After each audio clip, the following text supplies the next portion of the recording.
Ready for the, okay. Chair Ucci. Chair Present. Representative Solomon. Here. Ms. Lindbeck. Here. Ms. Flax. Here. Mr. Facenti. Mr. McMahon. Here. And Mr. Andrade. Here. All right, Mr. Chairman, we have 7 members present. We have a quorum.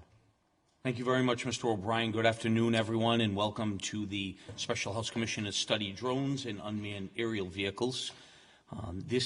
We had promised the last time that we would hear from the Airport Corporation, who's been kind enough to their aeronautics inspector, Jim Warkup. Jim, did I say your last name correctly? To actually take us through the General Laws, Chapter 1, to understand what laws we have on the books now regarding aircraft, and then we can have a discussion on what changes may need to be made in order to embrace this new technology and to properly manage it and handle it under our laws. So, without further ado, Mr. Walkup, thank you.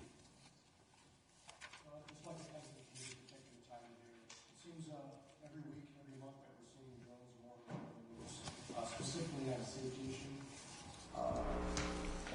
This is a perfect example where technology is so far advanced that the regulations haven't had a chance to catch up. I just wanted to take a special thank you to Representative Ucci for taking the lead on drones in the state. So my intent today is just to give you all a 20-minute presentation, 25-minute presentation on where we are, give you a snapshot of where we are right now, and hopefully what we can expect in the future, and hopefully take measures to ensure the safety of Rhode Island citizens. My background, I've been at the airport for 18 years. Before that, I was a helicopter pilot in the Marine Corps for several years. I have a commercial license. I fly helicopters, about 3,000 hours in helicopters. 14 years in my current position as the aviation inspector for the state, where specifically I'm the law enforcement official for aviation in the state. I do a lot of inspections of the airfields, all the airfields in the state. I do accident investigations. It seems you spend a lot of your time preventing mishaps from occurring in the first place. Again, I still fly helicopters, and I'm an avid skydiver, so I'm in the air quite a bit. In Rhode Island, we have a long history of aviation, and I can tell you aviation is alive and well in Rhode Island. And for those who don't know, roughly speaking, we have little over 1,000 pilots registered in the state. We have 350 aircraft registered in the state. And it may come as a surprise to a lot of folks, but we have 33 airfields in the state, which includes 7 airports, 6 of which are public, open to the public. We have 7 airstrips, mainly private, 17 helicopter landing areas, and 2 seaplane bases. On average, we average about 10 mishaps a year, and I average 1 fatality a year. Now, that's significantly down from 10, 15 years ago, where I could easily say we're above 17, 20 mishaps a year. So the industry's changing. The dynamics are changing. The average pilot, the demographics are changing as well. Now, the great part of aviation in the state, and I could actually say anywhere in the country you go, is 99% of the people are great. The people you run into are legitimately fun people to talk to, and they understand that the rules are there for everybody's safety, your safety, my safety, and they get it. And they get that the rules weren't in place because of somebody's idea. They were as a result of mishaps. They were a result of fatalities. These rules are there for everybody's safety, if you will. So again, you hear me say that several times. 99% of the people are great to work with. Now, here's just an idea of where those airfields are that we talked about. And again, they're not everywhere, but you'd be surprised where they are. The majority of the airports are private restricted landing areas where you need permission from the landowner land and all that carries. Now, over the last 5 years, we've been dealing with drones. I've been getting calls on a regular basis over the last 5 years from people wanting to operate drones. Sometimes you have to act as a mentor to let them know that what they're doing they might get themselves into trouble if they do it. Always get landowner permission, those types of things. The FAA is over the years have come up with the different guidelines, and I usually I push those folks to that, the federal guidelines. Now, it seems over the last year we've been dealing with quite a bit of issues. So I've met with a lot of the drone operators in the state. There's one company that sells drones in the state. I met with them as well as the municipal police, the state police, not only from Rhode Island but other states as well, including quite a bit of interaction with the FAA, the Boston Flight Standard District Office. So I can easily say from the rest of our lives, drones will be here to stay. Now, again, the technology is advancing so quickly that if you picture where we were just 3 years ago to where we are now, and now envision 5 years from now where we're going to be, I point to cell phones where just 10 years ago, how many people had cell phones and how many people have them now. Then just think of the laws associated with driving.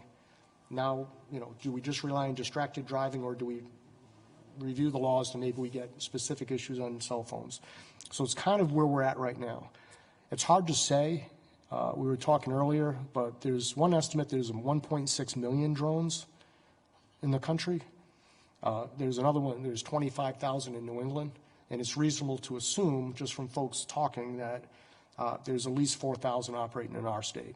Now, 99% of the people are great. So anybody that went to college for math can tell you 4,000, that's a lot. And unfortunately, the 1% takes up most of my time. And we definitely have the 1% in Rhode Island, all right? But 99% of the people are great in aviation. Now, the FAA maintains adamantly that they're in charge of the nation's airspace, and that's great. But in federal law will apply now and in the future. We're going to get more guidance come June of 2016, where the FAA has promised their advisory circular on small aircraft, unmanned aircraft systems. Unmanned aircraft systems is the new acronym. That's the third acronym, but it's evolving.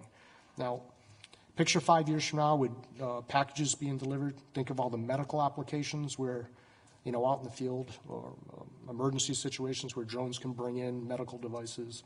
The police, all the utilization of drones for the police, from active shooter to hostage situations, et cetera. Missing persons is another good one that seems to come up.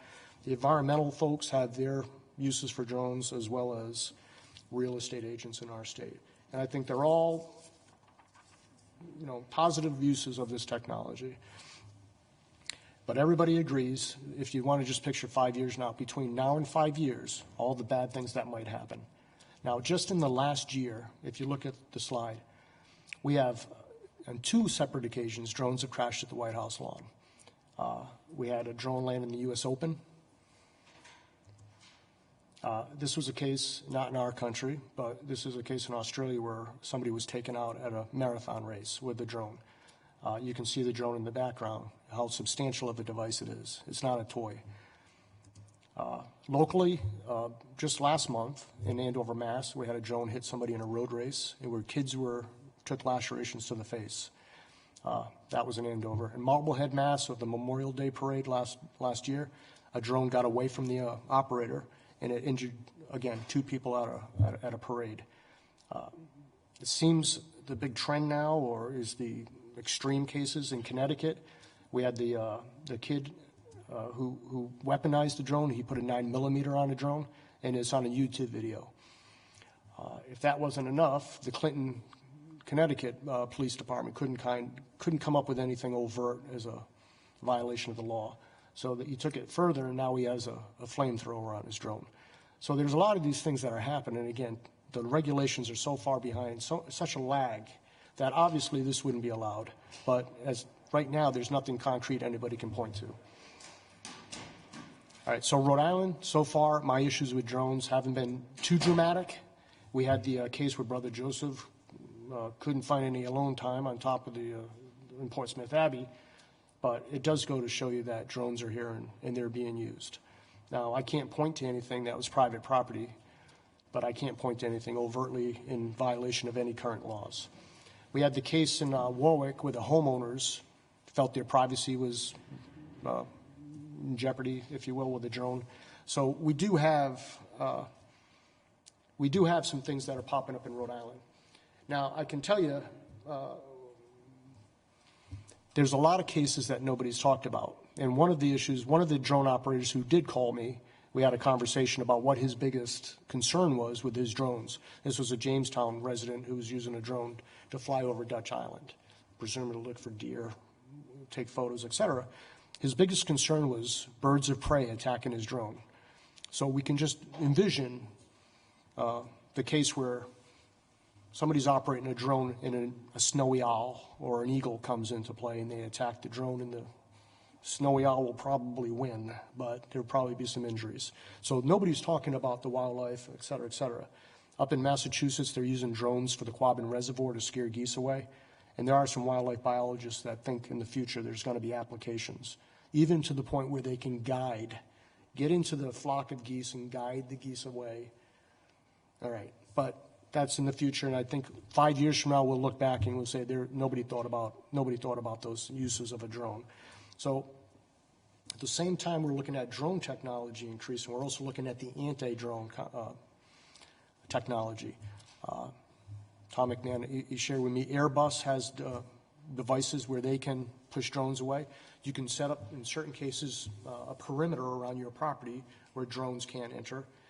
Police have, I can guarantee there will be some type of device that can shoot a drone down with EMP or what have you. There's also technology where you can wear a wristband and a drone will follow you. For what reason, I don't know. But you could think if it was at a road race, it would be nice to have your whole, a drone following you, if you will. So those types of things are definitely happening. To give you a kind of an idea of where we're at, 1958 Federal Aviation Act established the FAA. It also established the FAR's Federal Aviation Regulations. We also established FSDOs, which are the Flight Standard District Offices. Around the country, we have 78 FSDOs. We fall underneath the Boston FSDO, which covers all the way from Gloucester to the Cape to Westerly. And our Boston FSDO has 27 inspectors. Now, the 27 inspectors aren't just dedicated to drones. They do every aspect of aviation. They got a tough job. I think they do it pretty well. After 1958, most states jumped on and enacted legislation. And in Rhode Island,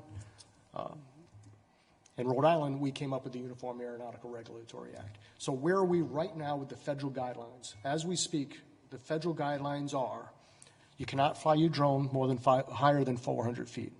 You have to keep your drone in eyesight at all times. So you can't just fly it to Jamestown and come back and have your drone come back to you. That's coming in the future. Picture the day when Channel 12 can do that.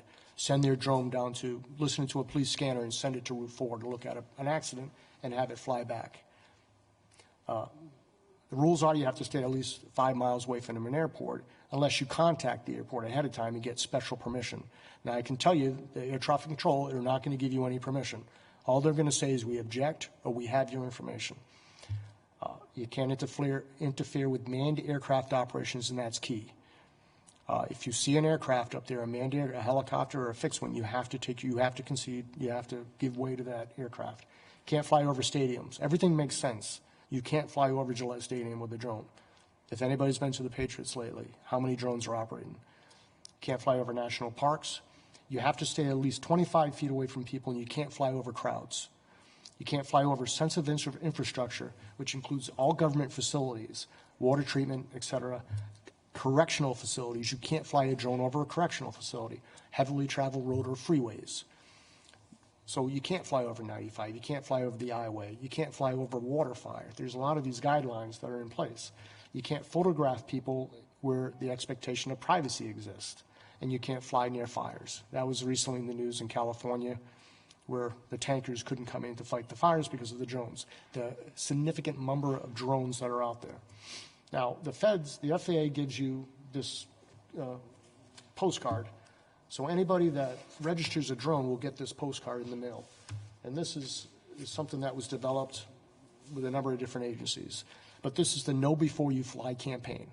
Now, I go back to my percentage. 99% of the people are great, and they're going to follow every one of these rules, the letter and also the intent. This is the current technology that's out there right now, and this is the most popular drone that you'll see. This is the DJI Phantom 3. You can see for $1,200, $1,300, you're in business. The FAA has come out. They want registration on all these. They want all drones to register, but this is by far the most common that you're going to see out there. And you can see the capabilities that it'll give you immediately. You can take high-definition quality photos the day after. Now, You should get some training. You should learn how to fly it because it's $1,200 worth of, and you don't want to pay the tuition bill of $1,200 to realize you might have needed a little extra training. Now, to back up a little bit, there are exemptions for you to operate commercially. So in Rhode Island, we have 2 companies that can operate commercially. So the FAA has said you need to have a license, you need to have insurance, and you need to inspect your aircraft. There's all types of requirements to get this Section 333 exemption. Now, of the 2 folks that got it, they're the choir. These people would have never needed any guidance, and they would have operated professionally anyway. And they have been operating professionally for years. So the problem comes in was despite all these guidelines, the FAA reports over 100 events a month of near misses. Right? And just in LaGuardia, they advertised 9 times aircraft almost hit a drone. All through New York, there's several incidences. So just in New York City alone, they had 12. And this isn't that long of a period. So picture a year from now, 2 years from now, what we're talking about. One of the big cases that are on the books right now, and again, this is the problem. 99% of the people are great. Now, this is a case in New York, state of New York, that the FAA has come out and said they have jurisdiction, and that's great. And they've said it twice. But they can't do any type of enforcement without the local law enforcement. And it's very key that the local law enforcement is involved. So a good example of this is New York State. There was a person that decided, for whatever reason, that if they showed their middle finger to police officers, eventually one's going to stop them. And of that crowd that stops them, eventually somebody's going to violate their rights. So a person ended up getting pepper sprayed. Apparently was awarded $50,000 where the police officer lost his job. And this is all documented on his website. He took the money and he bought 2 drones. Takes the drone day 1 and he flies it over the correctional facility at Dannemora. That was the facility where the convicts escaped last summer. And in violation of all the laws, he kept flying over the prison until somebody came out and asked him to stop, where he then provided guidance to the police officers that they're going to lose their job if they touch him. So the folks ended up looking through the state law of New York, and they couldn't find anything to have him take it down. The next week, he flies it over the State House in Albany, and the word was he intentionally crashed it into the building, where the police, Capitol Police came out, the state troopers came out, and he said, go get my drone, where they refused to get his drone, and they took his drone as evidence, and they charged him with reckless endangerment, where the district attorney quickly dismissed it. The FAA dismissed it, and I'll get back to that in a second. The next day, after the state troopers had taken his drone, he took his second drone and flew it over the state police headquarters, flying around until somebody came out, and that's where this is where that picture comes from.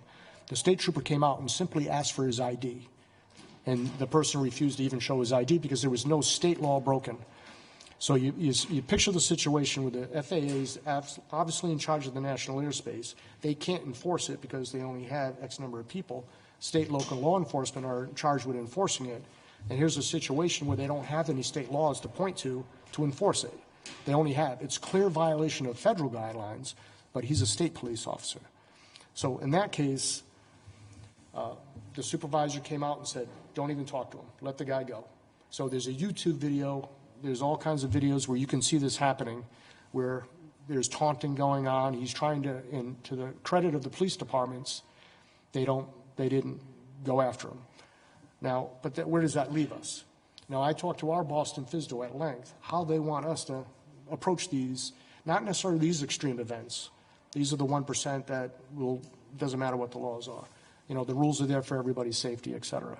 So how do you want us to approach it? And that's where I was explaining that. We are nothing more than gatherers of information for the FAA. And that's when I told, well, what if they're flying over the State House? What if they're flying over a prison? And that's where I got, we're in charge. You just gather our information. Well, you can picture the problems that come from that statement right there. Now, I don't blame the FAA. I have a lot of respect for the FAA. But the main tool that the FAA uses is certificate action. Most pilots, I have a certificate, and my certificate's available for anybody to see. If I do something, I may have my certificate in jeopardy. One case happened in East Providence last May, where a single-engine aircraft was buzzing Providence Country Day School. The person was throwing things out the window of the airplane, And it was right next to the East Providence Police Department. East Providence Police took action, went out there, and they saw one kid run. That ended up being the son of the pilot.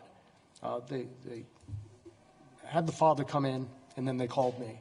So we have some rules about doing that, but the FAA has certificate action. Before I even fully explained it to the FAA, he already had his license revoked, because you can't do that, obviously. So the main mechanism for enforcement for the FAA is to go after your certificate.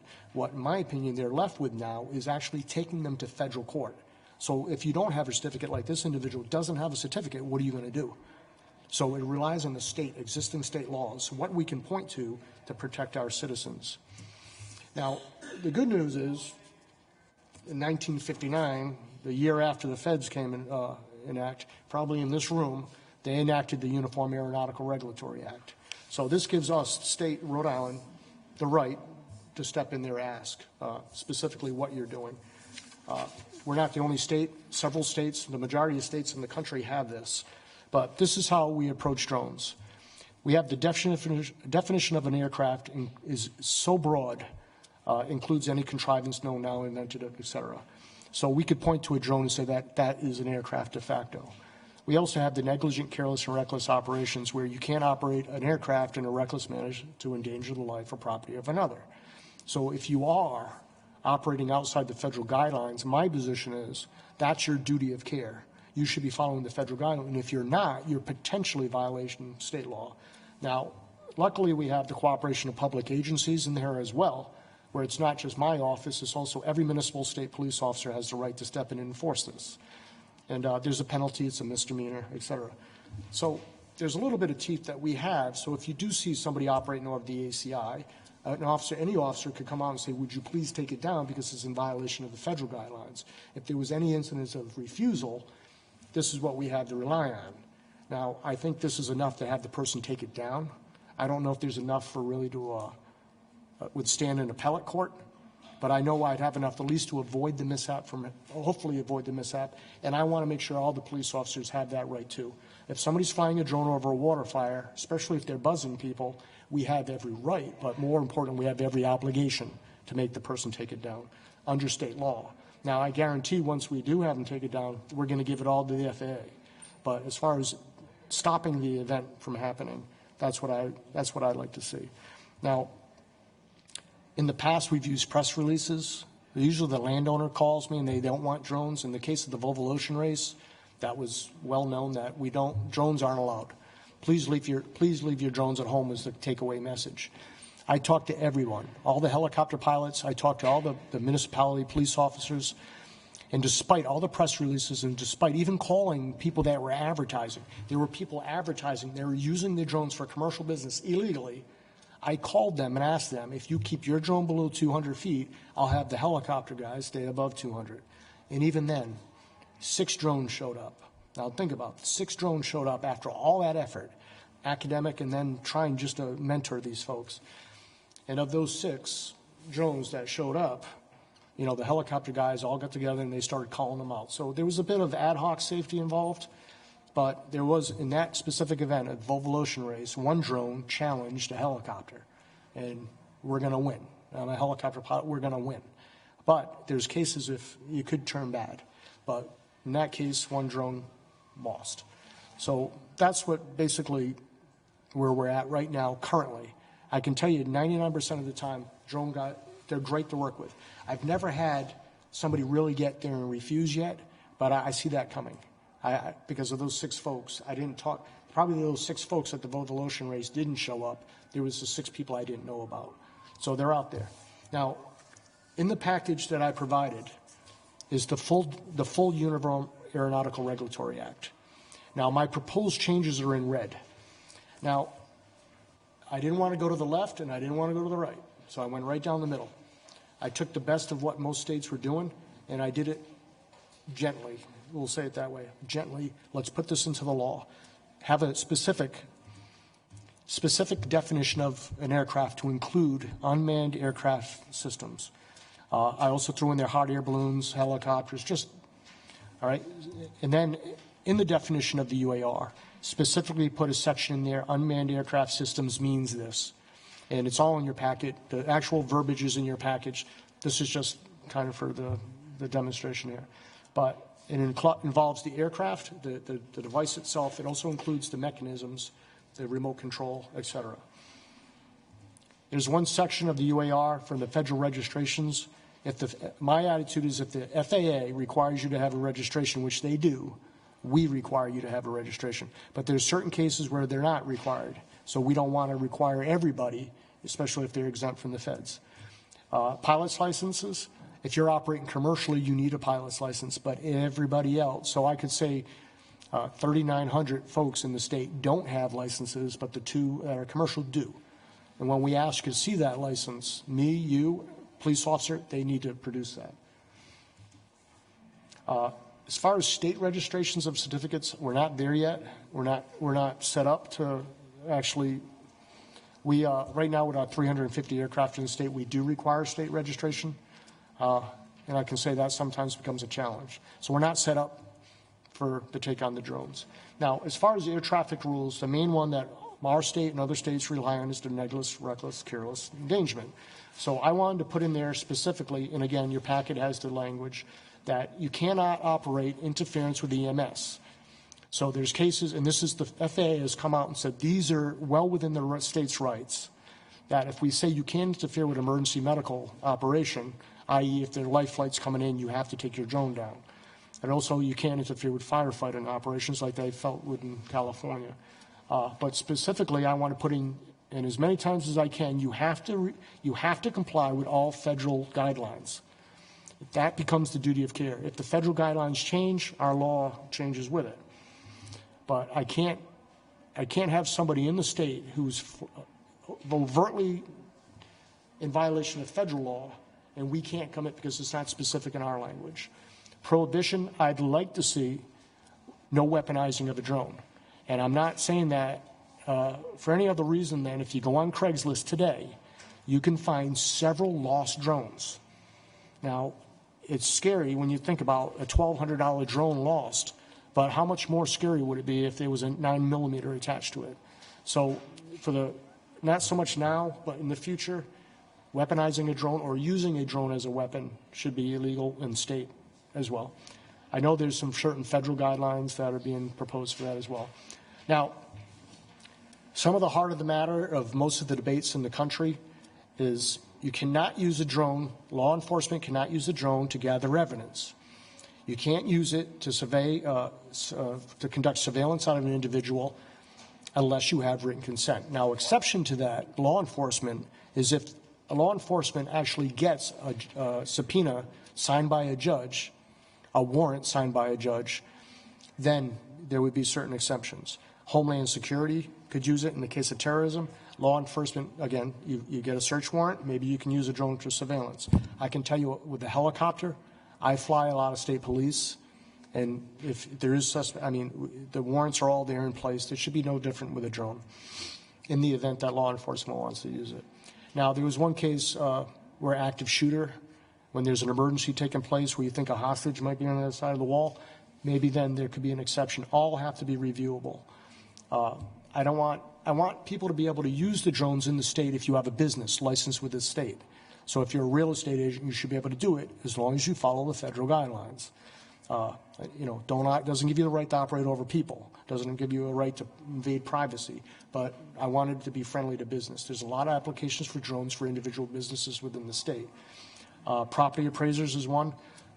Aerial mapping, as long as it all follows the federal guidelines. And the last one is let's get it in the books now, that you have the right to deliver cargo if it applies in compliance with federal guidelines. There is so much out there.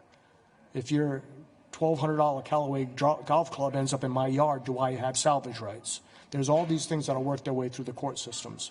If the drone from Amazon hits my house, do I have rights? Let's just say for now, as long as they follow the guidelines, we will allow it in Rhode Island. But again, legal interpretation precedents will all be coming out. So again, my proposals are there to avoid the mishap, hopefully. But if we do have a mishap, we can say the municipalities, picture a road race where a 5K and somebody gets hurt. We all run road races, and we all know what the waiver you sign. Now, the feds can come out and say, we are covered because we had guidelines, our duty of care, but what's the state and the municipal duty of care? If you see, especially if a police officer sees a drone over an unprotected crowd of people, it's not, you're not just the right, you have the obligation to go ask the guy. If the guy says, you know, I didn't even think about it, let's not prosecute, but at least let's go ahead and get the situation resolved before somebody gets hurt. It's not included in the UAR, but a lot of states are putting video voyeurism language in, and I'm sorry, I don't have it in the packet, but it's easy enough to find. It's just all it's saying is specifically putting an unmanned aircraft system in the definition of voyeurism, right? So it's not just the days with the guy with the ladder on the fence. Now you can use a drone. That said, a lot of the people that sell drones will tell you if that's the case, the spying, the drone isn't the mechanism to do it. The technology's out there, and I just wanted to share this slide if I could, just because I feel like it. Because this is Middletown, and this is a GoPro, the most common camera out there, and this is us over Middletown. So you can see the picture you can get. You can get a high-definition picture, all right? But at 200 feet, you know, I might be able to tell if your car's in the driveway, but I can't tell in the car. So just because a guy has a drone flying over your house, it doesn't mean he can see what's inside your house, okay? That's all I'm saying. Currently, the vast majority of drones that are out there, that's what you have. So, again, I didn't want to go left and I didn't want to go right. I want to go right down the middle. And again, safety's the key. If we get the definition in the UAR, drunk flying comes into play. Again, 0.04 is drunk flying. So if there is somebody operating a drone, obviously intoxicated, would you please take it down? And if they refuse, we have that mechanism in place. RIAC has regulations also involved with aviation that can come into play as well. But I'd hate to see an accident take place and then we have to act.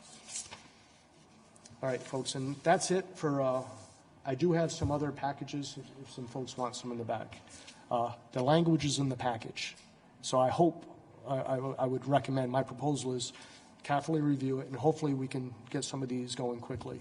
I think we have enough now to avoid an accident, but I got to tell you, I think it would be challenged if there was a debate.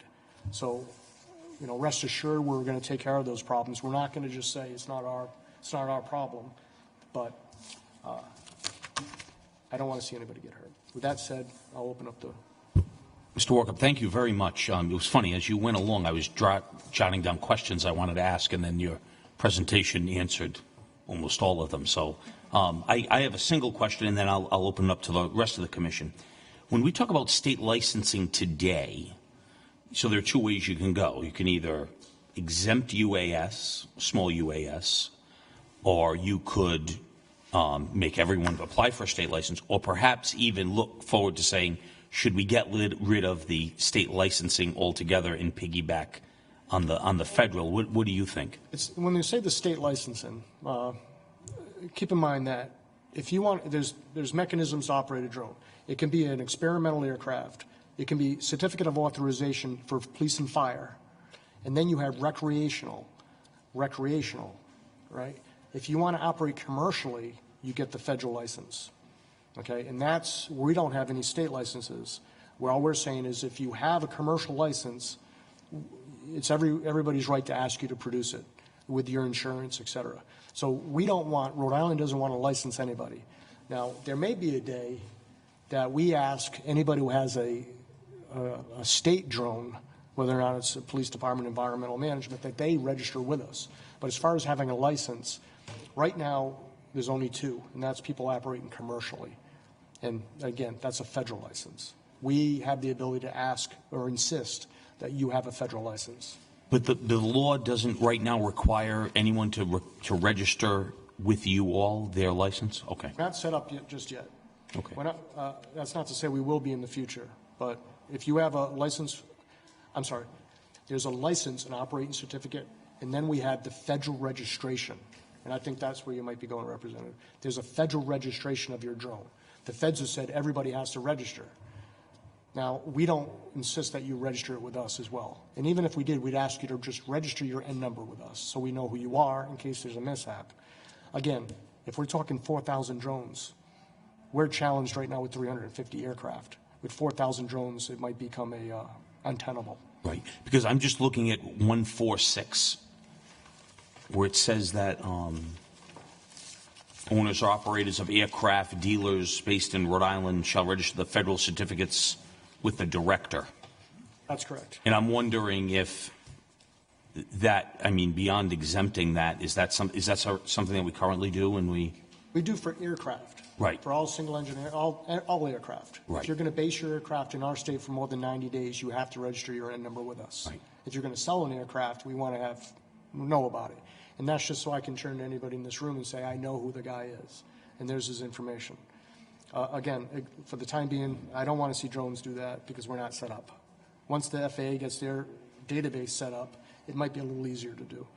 Some states have set a moratorium of 10 years. After 10 years, they want to see the registrations. But I'm sorry, when you said license, I thought operating certificate. But the federal registration, for the time being, I believe we should leave it alone. Okay. Thank you. Who else? Representative Solomon. How does the FAA define a near miss? That's a great question. Now, there's a lot of definitions. We were just talking about this with at airports, incursions. I think if somebody calls up and says they see a drone, again, if you're within 5 miles of an airport, especially a towered airport, now you come into what they call Class Delta airspace. All right, so there's some issues that come along with that. 10 miles out, if you're above 1,500 feet to 3,000, you're in controlled airspace. So as I understand, if it's in controlled airspace and an aircraft sees you, I don't think it necessarily has to be imminent danger, but I can tell you I've seen drones at 800 feet. Could I call that a near miss? Probably. I don't think I would until it got scary. But again, they're counting right now 100 per month. And those are the people that report. And I don't report. I didn't report mine. So how many are out there not reporting? I could find specific language for you, Representative. Vice Chairman Corvese. Thank you, Mr. Chairman. That was an excellent presentation, by the way. Thank you. I have two questions. I want to make sure I stay on point. Could you put the slide up for the second page of the federal regulations?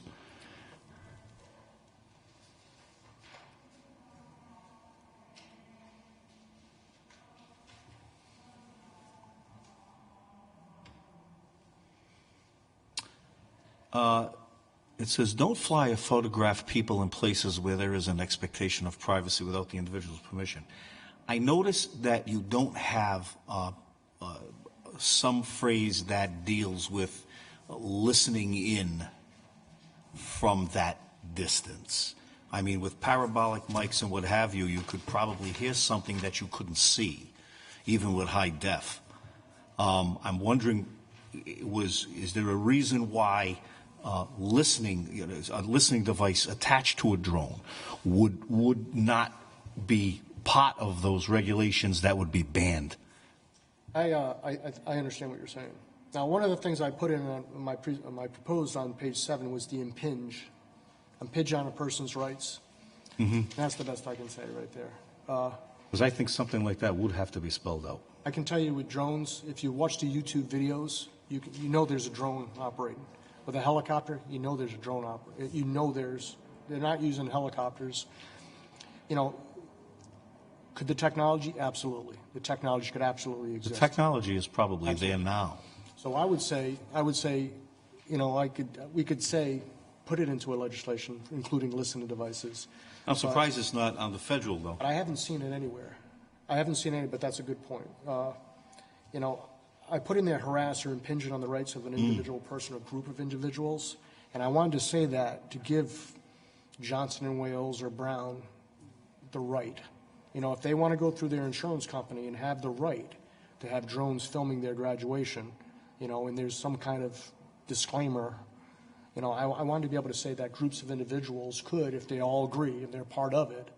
I just didn't want somebody to be raising their hand and say, I didn't want that. No, I think that's a good point, but I think that more than the actual photographing, flying near, et cetera, I think that listening in would certainly be included. The folks that I've talked to in the industry, and they've made it clear to me that the drone isn't the device. to listen in on somebody, or to survey, or just to conduct surveillance on somebody. So you could maybe say, I could maybe squint my eyes and say surveillance includes listening. Maybe. Well, I'd have let's to put it squint this my way. eye. If we're going to go so far as to make sure that we don't weaponize a drone, we have to go so far as to make sure we don't put listening devices, parabolic mics, whatever you want to call them, on a drone. The only other thing I would Because say, they may not be able to see into a house, but they may be able to hear something. the only thing I would say is in June of 16 is the advertised AC, the advisory circular for drones, the notice of proposed rulemaking.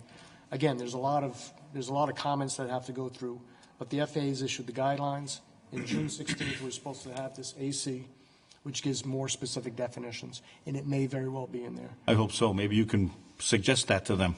So, obviously. Second question I had was on your list of suggestions. The last thing had to do with the delivery of cargo.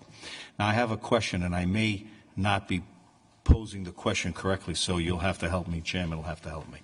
On the first page of the federal regulations, it's banned to fly the drone within 5 miles of an airport.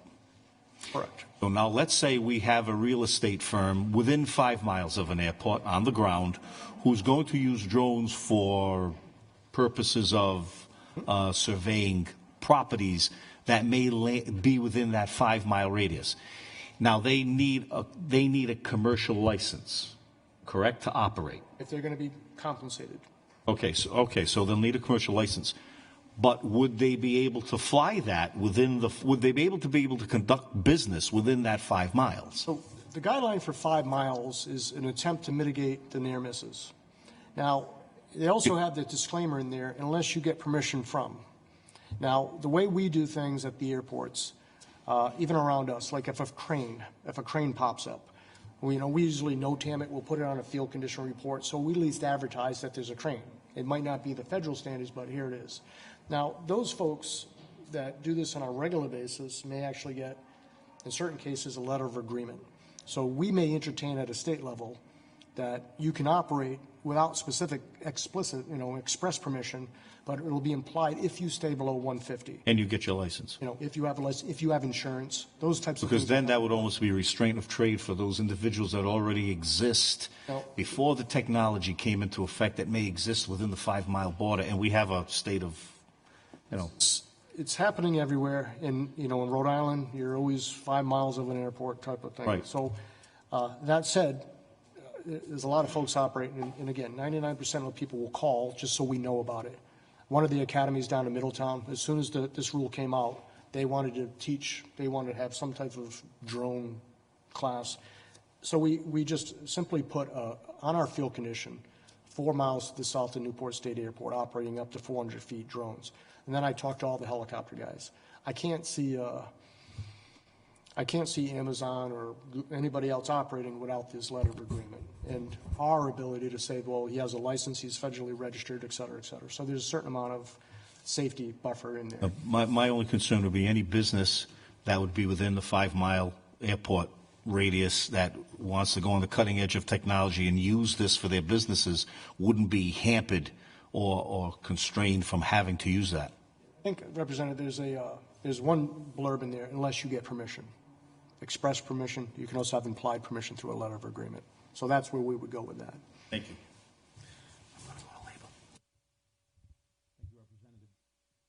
Thank you, Representative. Are there any other questions from anyone on the commission? Mr. Vicente? You mentioned the Volvo race. The boats came from all over the country, the world. You mentioned 6 drones that you reached out to, or operators. The boats, the support boats that go with the racers have, I'm sure, drones. Was there any issues with, did you reach out to them, tell them? I met with Larry Marazian from DEM, and that was the first time we ever really addressed drones as a rule. All the boats had drones. So there was a question, okay, if all the boats have drones, what's their rules? And that's where the DEM in this case, the specific landowner, Ford Adams, they came out for the Volvo Ocean race in Rhode Island. They said, we don't want any drones. So now the owners of those boats either have to comply So there was that mechanism that the folks who were putting on the event, if you want to call them the landowner, if not, they came out and said they don't want drones. So now the boats, now there might be, when they get to Bermuda, it might be completely allowed. But specifically for us, we didn't, the DEM, the Volvo Ocean Race folks, they didn't want the drones. I just came in afterwards to try to help out, facilitate getting the word out, if you will. Thank you. Thank you, Ms. Flax. Do you include or intend to include very small, inexpensive, sort of toy drones, helicopters, model aircraft, things of that nature?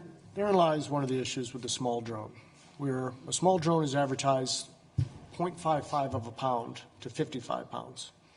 So the 0.55, the one that we saw, the common one, that's a 2-pound device.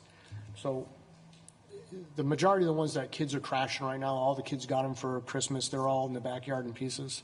Those are the ones we wouldn't be involved with because the FAA is not involved with it. The FAA came out to 0.55 to 55 pounds. So that's the small definition. That's what we'd be concerned with. I can tell you if the little handheld ones that you can hold in your palm, I don't know how much damage they can do. And even if they did some damage, I'm sure there'd be mechanisms, common law.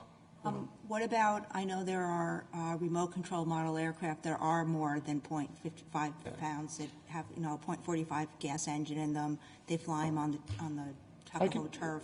I can Would tell you that be included in this definition? those folks are great. And we've already have in the UAR model aircraft. Model aircraft are what you're talking about. Right, I know. And they've been great. Honest to God, I cannot even point to anything negative about those folks. They had their community based. You'd be more in trouble with that community than anything we would do. Every once in a while, I'll get a call from somebody driving near GTEC where there's a little remote control airplane park, and they'll call. There's a plane just involved with a mishap because the little guy came in. So we get that every once in a while. At the Balloon Fest down in URI, they have a little demonstration. But again, whatever I could impose on them is just trying to help them mentor. They're 100% on their own. We have provisions in there where we say model aircraft you don't need a license for a model aircraft. So in the UAR, it already has provisions for model aircraft. And again, I can't envision an issue with those guys. Whatever I could throw at them, And again, they're flying 13, 12, some cases, thousands of dollars worth of aircraft. Exactly what they're flying, yeah. That's a heavy tuition payment to pay when you put one into the side of and again, all around the country, people are putting their drones into trees, and that's a $1,400 tuition bill. Because maybe that's what they meant. I should have got a lesson before I did this. But if somebody was to operate a model aircraft and somebody called up and said it was operating over water fire, it would absolutely fall under us for careless or recklessness. So I hope that answers the question. But I wouldn't stop. If somebody was, throwing, we'd make them stop, put it that way. Are there any other questions? So once again, Mr. Walkup, I cannot thank you enough for offering your suggestions. You've given us a lot to think about and read into, and especially how, the concept of, and this is where I believe the Commission's going, is to steal as much as we can from the FAA, so as things change, we change with it, and recognize the volume of work that they're doing, and to try to keep things safer, while at the same time embracing the new technology. Quite a bit of cases around the country that have already been decided. If I can fly a helicopter at 200 feet legally over your house, what's the difference between a drone? Now, can I fly at 80 feet over your house? No. Right. Right? So there's a lot of these things that have already been decided. But again, you try to gather it, get the left and the right out, and try to put it in the middle. And I think we have a good proposal right now. Thank you very much.